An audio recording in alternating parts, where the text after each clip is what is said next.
प्यारे बच्चों, आप लोगों की डिमांड पर आज हम आप लोगों के लिए एक महत्वपूर्ण प्रश्नावली लेकर आए हैं कक्षा 9th के बच्चों के लिए। 9th के बच्चों के लिए सोशल साइंस के लिए, जो अभी वो वार्षिक परीक्षा संपन्न होने जा रही है, इसके लिए बहुत ही इम्पॉर्टेंट है। बच्चे बहुत दिन से डिमांड कर रहे थे कि सर जी कोई एक प्रश्नावली बना के दीजिए जिससे हम इम्पोर्टेंट पर क्वेश्चन का जो है संग्रह तैयार कर सकें। तो आज कुछ प्रश्न हैं, इनको यदि बच्चे पढ़ेंगे, देखेंगे वीडियो को कायदे से, तो निश्चित रूप से उसको लाभ जरूर प्राप्त होगा। तो इसी क्रम में हम शुरू करते हैं। बच्चे ध्यान से सुने, पूरा लास्ट तक वीडियो देखें। फ्रांस की क्रांति कब हुई थी? जैसा कि आप लोगों को पढ़ाया गया है क्लासों में भी कि फ्रांस की क्रांति 14 जुलाई 1789 ईस्वी को हुई थी। तो कब हुई थी बच्चों? 1789 ईस्वी को। एकदम क्लियर याद रखना, दिमाग में एकदम फिट कर लेना। फ्रांस की क्रांति के समय वहाँ का शासक कौन था?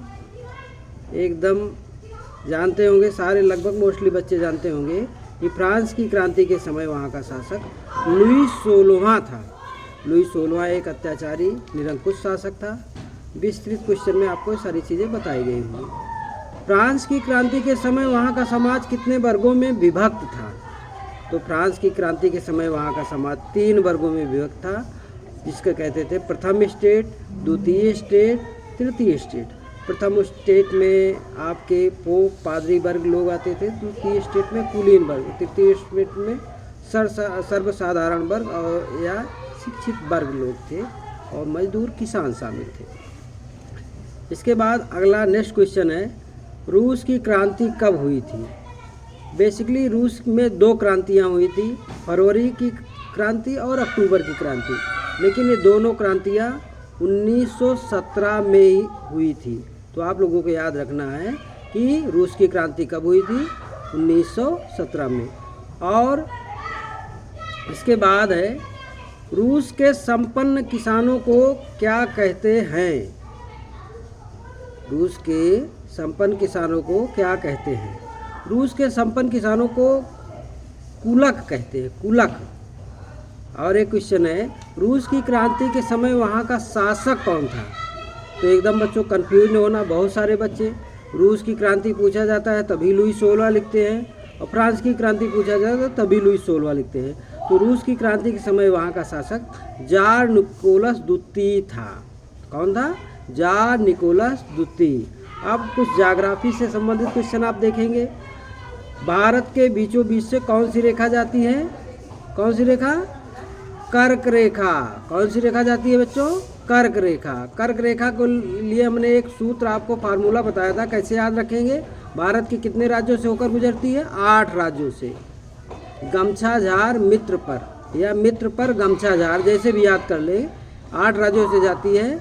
और वो रेखा कौन सी है? कर्क रेखा। तो ठीक है। इसके आगे, भारत का कौन सा राज्य जनसंख्या की दृष्टि से सबसे बड़ा है?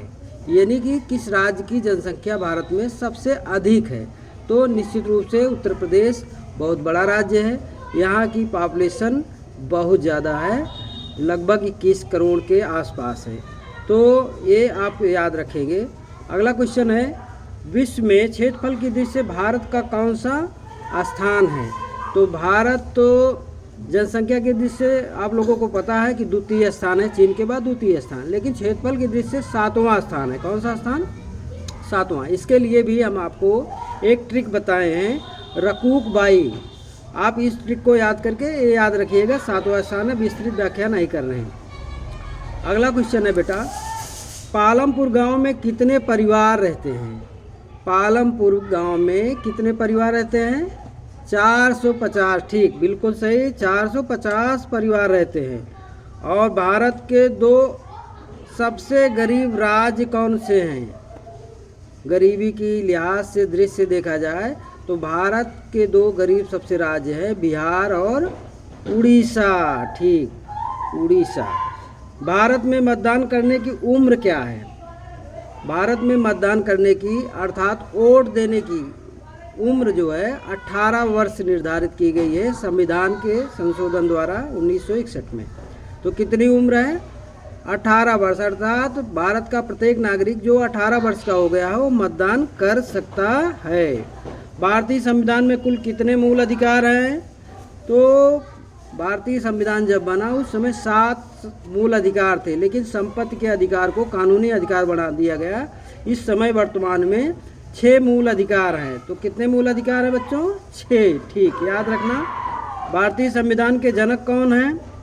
भारतीय संविधान के जनक, भारतीय संविधान के पिता, प्रारूप समिति के अध्यक्ष डॉक्टर भीमराव रामजी अंबेडकर। जैसा आप सभी लोग जानते हैं कि भारतीय संविधान को उनको पिता कहा जाता है, तो भारतीय संविधान को बनाने में उनकी सबसे महत्वपूर्ण भूमिका थी, इसलिए उन्हें संविधान का जनक कहा जाता है। तो याद रखिएगा, डॉक्टर भीमराव अंबेडकर। उत्तर भारत की 2 प्रमुख नदियों के नाम बताइए। उत्तर भारत में बहुत सारी नदियाँ बहती हैं, गंगा, यमुना, घाघरा, इस तरह से बहुत सारी नदियाँ हैं, रामगंगा, गंडक, कोसी। लेकिन आपको 2 मुख्य नदियों के नाम याद रखने हैं। जो भी नदियों के आप याद रहे, गंगा, यमुना निश्चित रूप से आपको याद है, सबको पता है।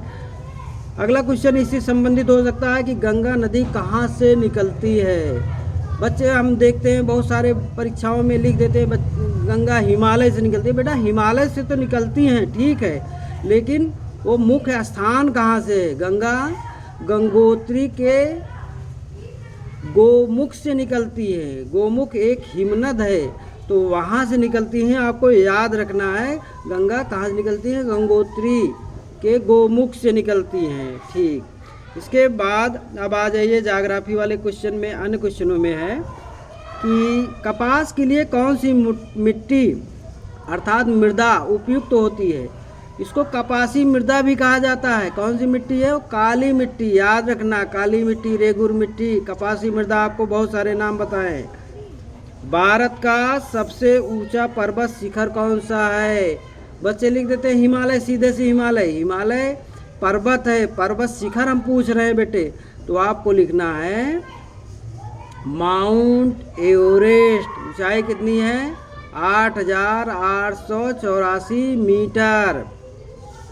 ठीक, इसी तरह ज्योग्राफी से एक क्वेश्चन और है, राइका समुदाय किस राज्य में निवास करता है? राइका एक जो है चरवाहा समुदाय है जो राजस्थान में निवास करता है। मैंने आपको इसको याद करने की एक ट्रिक बताई होगी बच्चों। हमने कहा कि आपको रायता याद करना है। रायता याद कर लो, रायता राजस्थान में रायता। रायता जहाँ आएगा तो आपके दिमाग में आ जाएगा, हाँ सर ने बताया था रायका है, तो इस तरह याद कर लेना। रायता कहाँ है? राजस्थान में, यानी कि रायका कहाँ है? रायका समुदाय राजस्थान में। इसी तरह है गुर्जर बकरवाल समुदाय कहाँ का रहने वाला है? किस राज्य का है? ये हिमाचल के निवासी हैं गुर्जर। ये भेड़ बकरियाँ चराते हैं, तो कहाँ के रहने वाले? हिमाचल प्रदेश।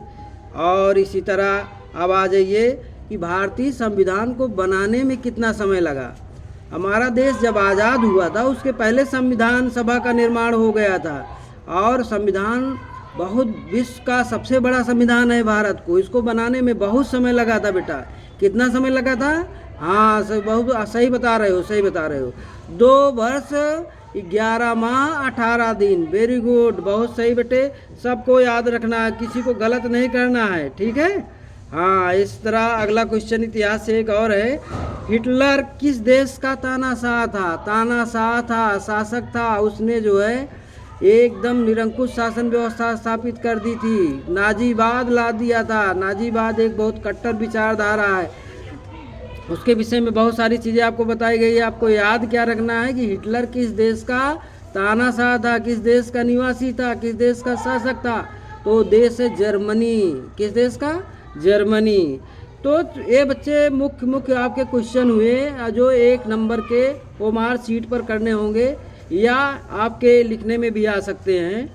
तो इसके अलावा कुछ क्वेश्चन जो लॉन्ग एंड शॉर्ट टाइप में आएंगे, जिनको आप 50 शब्दों में, 100 शब्दों में या 250 शब्दों में लिखेंगे। जिस तरह की प्रवृत्ति के क्वेश्चन पूछे जाएंगे उसको ध्यान करके आपको लिखना होगा। जैसे फ्रांस की क्रांति के क्या कारण थे? फ्रांस की क्रांति किन परिस्थितियों में हुई? या फ्रांस की क्रांति के क्या कारण थे? बहुत सारे कारण आपको बताए गए होंगे, राजनीतिक, सामाजिक, आर्थिक, धार्मिक, तात्कालिक या वैचारिक कारण जो भी आपको बताए गए हैं कि रिपीट करके ज़रूर पढ़िएगा। इसके बाद अगला क्वेश्चन है, जनसंख्या वृद्धि के क्या कारण हैं व उसका क्या परिणाम है? दुष्परिणाम क्या हैं इसके? आप सकारात्मक और नकारात्मक दोनों परिणाम लिखना है। और जनसंख्या वृद्धि के क्या कारण है? क्या कारण है कि देश की इतनी जनसंख्या बढ़ती चली गई? आज ये बहुत जो है सोचनीय विषय है। इससे समस्याएं क्या आती हैं, आपको समस्याओं के विषय में बताया गया है। चलिए ठीक है, आप इतना ध्यान रखिए कि जनसंख्या वृद्धि के क्या कारण हैं। इसके अलावा अगला क्वेश्चन है, वनों से होने वाले लाभ। लाभ का मतलब है उससे फ़ायदा क्या है, वन हमको क्या क्या देते हैं, क्या क्या उनसे मिलता है, किस तरह हम उनसे लाभ उठाते हैं, फ़ायदा उठाते हैं। इन सारी चीज़ों को एक बार ज़रूर रिपीट करिएगा बेटा। इसके अलावा अगला क्वेश्चन लॉन्ग आंसर टाइप में आ सकता है, लोकतंत्र की प्रमुख विशेषताएं क्या हैं? लोकतंत्र, जनता का शासन, जनता के द्वारा जनता के लिए ही लोकतंत्र है।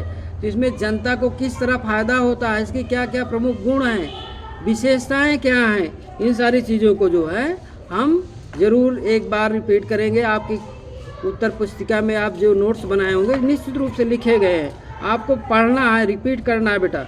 इसके अलावा लास्ट क्वेश्चन आपको बता रहे हैं, इम्पोर्टेंट, वेरी इंपॉर्टेंट क्वेश्चन है कि भारत को कितने भौगोलिक भागों में बांटा गया है? भौगोलिक भागों में घबराइए नहीं, कभी कभी आ जाता है कि भारत को कितने प्राकृतिक भागों में बांटा गया है, कितने भूभागों में बांटा गया है। तो आप घबराइए नहीं, सबका एक ही उत्तर है, भारत को कितने भौगोलिक भागों में बांटा गया है, कितने जो है प्राकृतिक भागों में बांटा गया है, भूवैज्ञानिक दृष्टिकोण से कितने भागों में डिवाइड किया गया है।